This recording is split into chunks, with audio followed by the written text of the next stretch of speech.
A new treaty between North Korea and Russia could see diplomatic relations heading back to their peak during the days of the Cold War. Before leaving Pyongyang, the Russian president and North Korean leader signed an agreement which includes a mutual defense pact similar to one between North Korea and the former Soviet Union. It's raising concerns that Russia could help develop Pyongyang's illicit nuclear program, and North Korea could in turn increase supplies of munitions believed to be sending to Russia for the war in Ukraine. Details now from CNN's Will Ripley. By the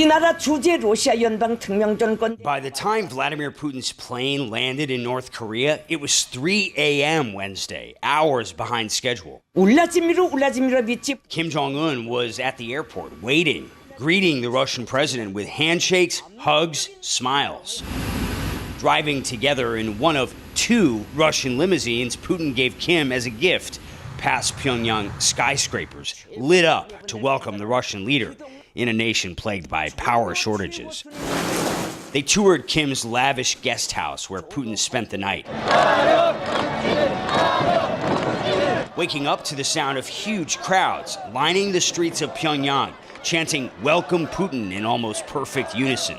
Giant portraits of the Russian president, reviled in much of the West, revered in the North Korean capital. Rolling through Pyongyang, riding past streets packed with people, waving Russian and North Korean flags as far as the eye could see. Most of these people don't know the brutal reality of Putin's war in Ukraine, or the claims Pyongyang denies that huge amounts of North Korean weapons and ammo are flowing into Russia. Cut off from the outside world, North Koreans only know what their government wants them to know, that Putin is Kim's new best friend. DPRK expresses full support and solidarity with the struggles of the Russian government. We highly appreciate your consistent and unwavering support.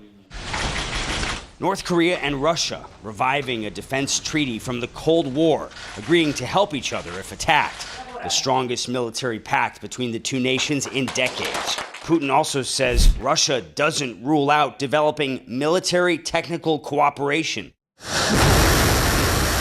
Raising fears around the world, Putin might help Kim make his missiles more accurate in exchange for a continued steady supply of weapons and ammo for Putin's war on Ukraine.